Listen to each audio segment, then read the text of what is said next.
Bienvenue à votre podcast CX au quotidien, où nous recevons des professionnels et des non-professionnels amoureux de l'expérience client pour partager et échanger. Mon nom est Julie Tano-Lawson, je suis votre animatrice et je vous souhaite une très belle écoute.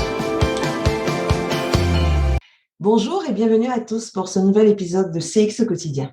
Aujourd'hui, on reçoit Michael Brent. Bonjour Michael. Bonjour Julie. Comment tu vas? Très bien, merci. Il fait beau soleil ici au sud de la Suisse aujourd'hui.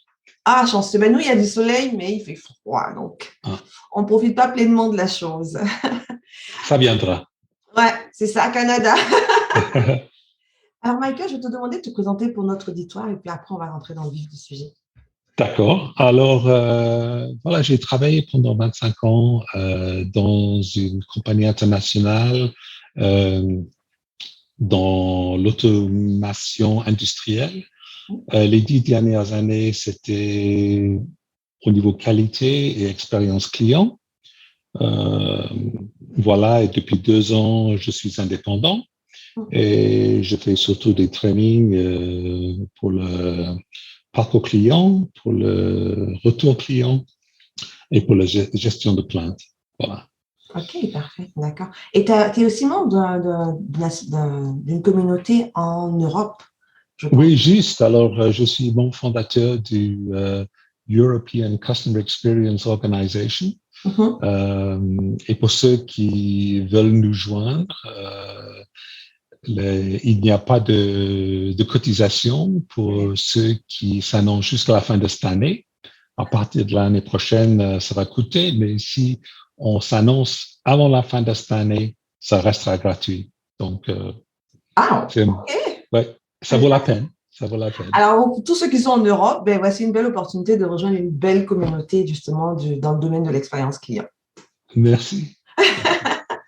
Alors, notre sujet d'aujourd'hui, c'est un sujet, je ne dirais pas controversé, mais je dirais plutôt où il y a beaucoup de personnes qui ne le comprennent pas très, très bien. Okay. Donc, notre expert aujourd'hui, Michael, va comme un peu démystifier ça. On va parler de la voix du client. Donc, de son importance, puis de c'est quoi un programme d'une voix du client. Alors, Michael, comment tu expliquerais ça? C'est quoi un programme de la voix du client? Alors, si on est client, on reçoit un questionnaire, et puis on se dit, encore? Non, ben, qu'est-ce qu'ils veulent de moi? Alors, et c'est ça le problème. C'est parce qu'aujourd'hui, très souvent, ces questionnaires et ces sondages chez les clients sont faits sans avoir une idée de ce qu'on veut vraiment atteindre. Et donc, le voix du client, ça permet de donner une voix au client précisément, de nous donner ses impressions sur notre produit, nos services et sur nous comme entreprise. Le retour client nous permet aussi, comme compagnie, de prendre des mesures pour améliorer précisément ces services, ces produits ou notre comportement dans certains secteurs. Et donc, c'est vraiment quelque chose qui a beaucoup de valeur si on le fait correctement. Et puis, j'ajouterais aussi que de plus en plus, quand on parle de voix du client, il faut aussi prendre en compte donc les médias sociaux. Parce que ça, c'est un important source de voix du client. Donc, et ça, il y a beaucoup de compagnies qui oublient ça actuellement. Alors, excuse-moi, je vais préciser aussi, c'est que pour vouloir faire une voix du client, il faut vouloir écouter ses clients. Parce que je sais qu'il y a plein de gens qui mettent en place un programme, on va mettre en place un programme de la voix du client, puis après, qui vont rien faire avec. Donc, il faut déjà, à la base, à mon avis, se dire, on veut écouter nos clients, ce qu'ils pensent de nous est très important. Qu'est-ce que tu en penses? C'est vraiment très important parce que moi, quand j'étais responsable donc dans cette compagnie pour le voix du client au niveau mondial, j'avais très souvent des unités qui venaient me dire voilà, on va faire un enquête client, mets-le en place pour nous. Et j'ai demandé et vous voulez savoir quoi exactement? Et vous allez faire quoi avec le retour? Et qui est responsable? Et voilà, alors vous répondez à toutes ces questions et puis après vous revenez me voir. Et dans 80% des cas, il n'y a personne qui est plus revenu me voir. Il voulait juste savoir qu'est-ce qu'on pense de nous. Ouais. Et ça ne suffit plus. Il faut avoir un plan. D'accord. Parfait. Donc, c'est ça. Donc, il faut mettre en place un plan. Voilà. Ça c'est du long terme. Comment tu le décrirais, une entreprise qui veut définir un programme de voix du client dans son organisation? C'est quoi les étapes que tu leur donnerais, par exemple? OK. Alors, premièrement, il faut savoir, qu'est-ce qu'on veut savoir exactement? Est-ce qu'on veut faire quelque chose qui est relationnel? Donc, quelles sont les relations qu'on a avec ce client? Donc, c'est quelque chose qu'on fait peut-être chaque année. Une fois, on leur demande, voilà, sur les transactions que vous avez faites ces 12 derniers mois, qu'est-ce que vous pensez de nous? Est-ce que vous nous recommanderez à un ami, comme donc NPS, ou comment êtes-vous satisfait, donc CSAT? Ou bien est-ce que c'est basé sur une transaction? Okay. Donc, sur ce service, ou est-ce que sur cette transaction de vente, êtes-vous satisfait? Donc, on peut faire soit relationnel, soit transactionnel. Okay. Ensuite, si on fait transactionnel, il faut savoir à quel point dans le parcours client. Donc, il faut définir à quel moment va-t-on faire cette enquête. Puis, la méthode. Est-ce qu'on peut faire ça par mail, par téléphone, par exemple en B2B?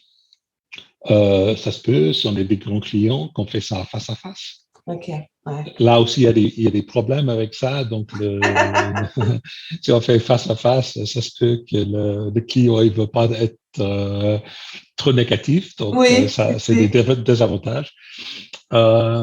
Ensuite, comment va-t-on traiter le retour? Évidemment, si ça vient et ça tombe dans une boîte noire, ça ne sert à rien. Exactement. Hein? Donc, qui c'est qui va s'en occuper de ça? Il faut qu'il y ait un processus donc qu'on peut suivre. Comment va-t-on fermer le boucle, clore le boucle avec les clients? Donc, surtout ceux qui donnent des retours, des feedbacks négatifs, qu'est-ce qu'on va faire?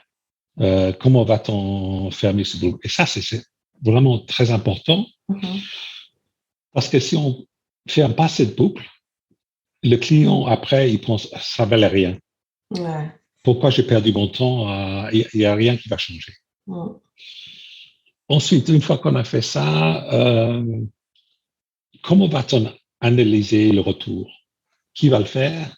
Qui va décider des actions qu'on va mettre en place pour précisément réagir à ce retour et améliorer nos produits, nos services?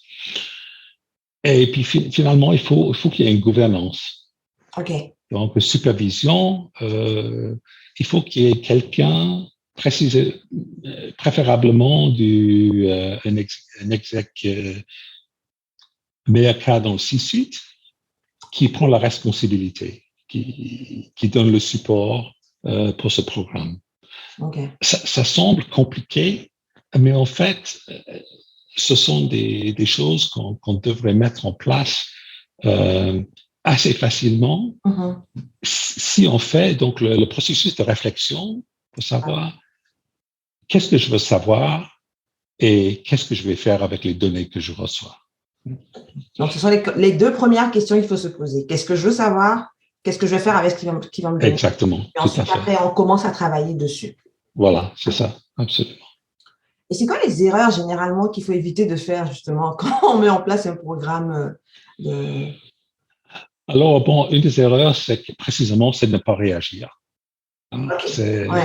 Alors, ça, c'est la première chose. Parce que de plus en plus, quand les clients, ils savent, surtout de nouveau dans B2B, parce que dans le B2C, les volumes sont beaucoup plus grands, mais dans le B2B spécialement, ça se sait, très rapidement si on fait quelque chose ou pas. Et moi, quand j'ai commencé ce programme et on a envoyé les sondages, j'avais reçu beaucoup de retours qui me disaient oh, je vais pas répondre à ça, pourquoi vous m'envoyez ça, vous allez de toute façon rien faire. D'ailleurs, je pense qu'il y a même personne qui va lire. Et je répondais à tous ces mails. Et ensuite, je recevais des mails en retour. Ah, je m'excuse, oui, naturellement. Si quelqu'un va lire ça, alors je vais le faire. Ah, ça c'est le plus grand chose que les clients, ils ont l'impression il y a personne qui va lire ça, ça va tomber dans une boîte noire. Alors, pourquoi se donner de la peine? Alors, ça, c'est la première chose. Ne pas fermer le boucle. Donc, c'est un peu ça. Ensuite, envoyer trop de sondages, d'enquêtes. Alors ça, c'est aussi une chose, et surtout, bon, dans des petites entreprises, c'est peut-être moins un problème, mais dans les grandes entreprises, qui ont beaucoup de différentes unités, mais qui font peut-être les affaires avec les mêmes clients, ça se peut que éventuellement que le client reçoit une enquête toutes les semaines. Alors, à ce moment-là, il va se dire, non, mais ça commence à bien faire. Vous savez pas, j'ai déjà reçu ça la semaine passée de l'autre. Alors, il faut mettre en place un blocage technique, par exemple, une adresse mail, pour que un client il reçoit peut-être maximal 3 enquêtes par année, par exemple, ou quelque chose comme ça, pour pas trop l'épuiser. Exactement, c'est ça. Parce que l'épuisement au sondage, c'est quelque chose c'est un truc que les clients disent encore, et surtout dans le cas où ils reçoivent rien en retour. Il n'y a pas de retour, en fait. Exactement, c'est surtout ça. Comment, en tant qu'entreprise, j'intègre les médias sociaux dans mon programme de voix du client? Parce que souvent, les médias sociaux, c'est l'endroit où les clients vont aller sans qu'on leur demande aller donner leurs avis. Mais comment j'intègre ça dans un programme de voix du client? Moi, mon expérience, c'est que très souvent, les clients, ils s'annoncent sur les médias sociaux quand ils n'ont pas trouvé de contact direct avec une compagnie. Moi, je le sais, mon expérience personnelle, si j'arrive pas à contacter une compagnie, et il y en a qui sont très futés, ils arrivent avec le site web de faire en sorte qu'il n'y a pas de numéro de téléphone de contact ou de mail. Alors, ils sont voilà, très rusés. Mais alors, à ce moment-là, on utilise les médias sociaux très souvent comme un voie alternative. Et là, si on a une présence sur les médias sociaux, il faut que ce soit bidirectionnel. Donc, il y a beaucoup d'entreprises qui utilisent les médias sociaux un peu comme une trompette. Voilà, on est merveilleux, on a ce produit, on va lancer ce nouveau produit, etc., etc. Et puis, moi, je vais écrire quelque chose, dire voilà, alors j'ai ce problème avec ce produit, silence. Il n'y a personne qui écoute. Et ça marche pas. Parce que là, après, et c'est visible. Alors les gens voient, il y a quelqu'un là, il a un problème, ils répondent même pas. C'est ça, alors ça fait mauvais. Ça n'aide pas votre réputation. Alors ça fait mauvaise impression. Et j'ai eu un cas il y a quelques années, et je trouve que ça, c'est vraiment à l'envers. J'ai eu des problèmes avec notre télécom, notre Internet. Et j'ai téléphoné plusieurs fois donc au numéro, le hotline, et ils ont essayé de m'aider, et rien. Et le script, je connaissais par cœur. Alors, chaque fois que je téléphonais, ils disaient, voilà, fais ci, fais ça. J'ai dit, j'ai déjà tout fait. Rien. Et ensuite, je me suis plaint sur les médias sociaux. Et à ce moment-là, on m'a contacté. Et cette jeune dame, elle nous a accompagnés jusqu'à ce qu'on ait résolu le problème. Alors après, par hasard, j'ai été invité par un ancien collègue qui, entre-temps, est allé travailler chez ce télécom, d'aller chez eux pour un workshop. Et je suis allé et je lui ai demandé, mais ça n'a pas de sens. Je me plains sur la hotline, donc c'est juste entre nous deux, et vous n'arrivez pas à résoudre le problème. Je me plains sur les médias sociaux, et vous trouvez pourquoi me forcer à aller public alors que vous auriez pu résoudre le problème discrètement. Alors ça, je comprends pas. Il a dit, voilà, c'est notre stratégie, on a un team de support, je comprends pas. Non, parce que ce serait peut-être mieux que ce soit uniforme dans toute l'entreprise, le support que vous offrez aux clients, parce que c'est pas tous les clients qui vont aller sur les médias sociaux. On n'a pas besoin d'attendre que le client soit frustré avant de pouvoir résoudre son problème. Exactement. Pourquoi me forcer à aller faire mon linge en public? Ouais, c'est ça, en plus. Alors qu'on aurait pu le faire discrètement. Voilà. Alors ça, il faut vraiment que les entreprises y réfléchissent maintenant comment ils veulent intégrer le retour qui vient par les médias sociaux, comment ils veulent intégrer ça aussi dans leur feedback client. Est-ce que tu vois ça beaucoup des entreprises qui maintenant veulent de plus en plus intégrer la voix du client dans ta pratique? Est-ce que c'est quelque chose qui devient de plus en plus courant? Je crois ce qui devient de plus en plus courant maintenant, je crois qu'il y a beaucoup de gens qui disent, voilà, les enquêtes, les sondages, maintenant, c'est passé. Il faut plus regarder l'analyse des data qui viennent. Et je suis d'accord, il y a beaucoup de données qui sont qu'on reçoit, surtout avec le business online. Mais quand même, je trouve que le contact personnel est tout de même important parce que si on regarde juste les données online, le comportement online, voilà, c'est une chose. Et ce sont certainement des choses qui ont une valeur. Mais quand même, la discussion avec un client, quand on va clore la boucle, on a trouvé,